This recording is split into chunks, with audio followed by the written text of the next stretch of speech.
Em 1670, um livro começou a gerar um verdadeiro estado de pânico e terror assim na Europa, principalmente na República Holandesa, mais especificamente, onde ele tinha sido publicado. Esse livro tinha sido lançado em janeiro, mas já na metade do ano, ali em julho, ele tinha sido banido de praticamente todas as cidades da Holanda, e inclusive com penas duríssimas para quem fosse encontrado vendendo ou lendo esse livro. E é bom a gente lembrar que a Holanda, né, a República Holandesa, nesse período, no século XVII, era talvez o lugar mais tolerante em termos de expressão de ideias, né, de liberdade de expressão que havia ali na Europa. Mas mesmo assim, segundo a visão das lideranças holandesas ali, que seriam responsáveis pelo banimento assim duríssimo desse livro, essa obra era, abre aspas, um documento perigoso e blasfemo que deveria ser enterrado para sempre no esquecimento eterno, e era um livro forjado no inferno pelo diabo e por um judeu renegado. Enquanto tudo isso estava acontecendo, esses banimentos estavam acontecendo,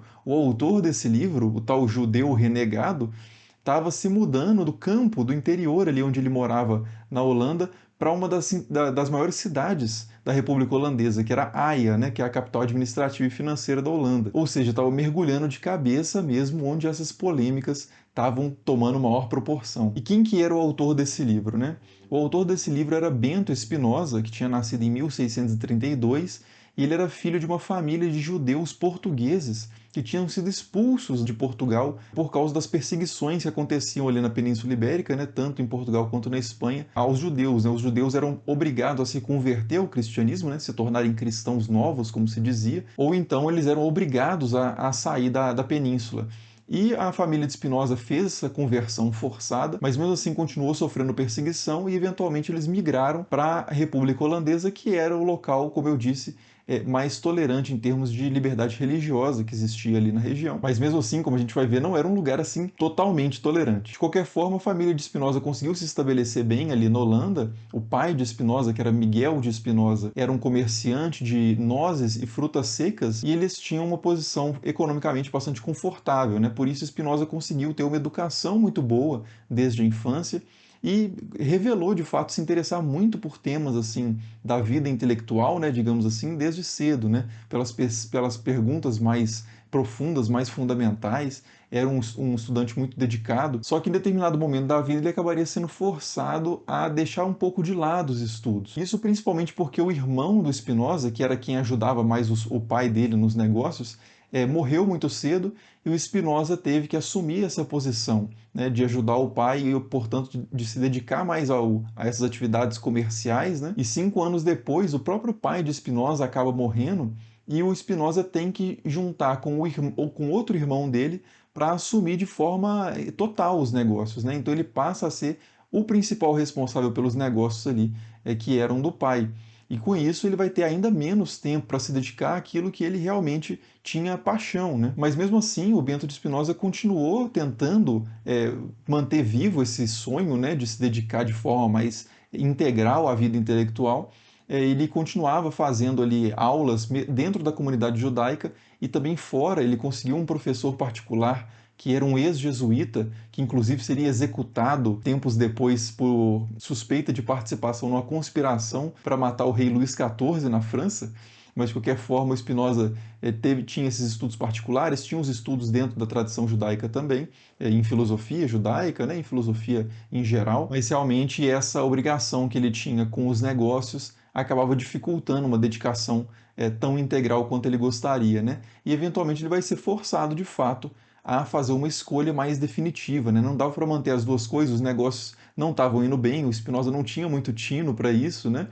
Os negócios estavam indo realmente para o buraco, o pai dele tinha deixado muitas dívidas também para ele e para o irmão, então o Spinoza ele vai ser forçado a uma escolha, né? Ou tentar se dedicar plenamente aos negócios e ter uma vida confortável, ele tentar recuperar a vida confortável que ele tinha com o pai, ou ele vai para um caminho totalmente incerto, totalmente maldito, inclusive de certa forma, como a gente vai ver, que seria se dedicar à filosofia de uma forma livre, investigando realmente sem medo, né, as grandes questões. Inclusive, se lembrando desse período, Spinoza escreveria o seguinte: depois que a experiência me mostrou que todas as coisas que ocorrem regularmente na vida ordinária são vazias e fúteis, e aqui se referindo à vida trivial ali de comerciante, resolvi finalmente tentar descobrir se havia algo que, uma vez encontrado e adquirido, me daria continuamente a verdadeira felicidade, eternamente. Então, por volta de 1655, Spinoza deixa completamente mesmo os negócios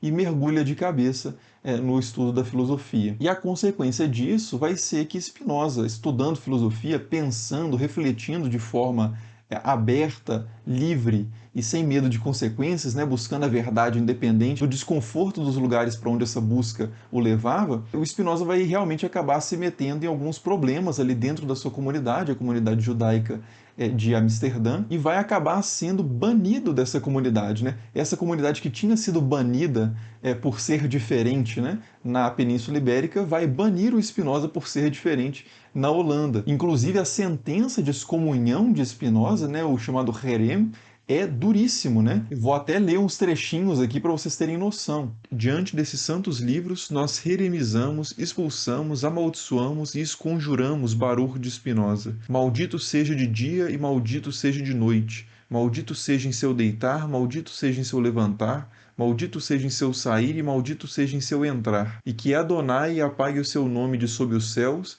e que Adonai o afaste para a sua desgraça de todas as tribos de Israel, com todas as maldições do firmamento escritas no livro desta lei. Bom, e com isso a decisão que Spinoza tinha feito, né, de abandonar ali o comércio e se dedicar à filosofia, vai ser confirmada completamente, né, porque agora ele estava realmente impossibilitado de participar do circuito comercial judaico ali que ele conhecia, né, que ele tinha vivido junto com o pai da família, por causa desse banimento, né? Então a filosofia era realmente agora, que tinha sido a escolha dele, né? Era realmente agora a única possibilidade, né? Então o Spinoza ele vai buscar um emprego, né, para conseguir se manter, que vai ser de polidor de lentes, vai dar também algumas aulas particulares de filosofia, ensinando principalmente a filosofia de Descartes, e durante esse tempo, agora já com maior possibilidade de se dedicar aos estudos, ele vai começar a desenvolver a sua própria filosofia, né?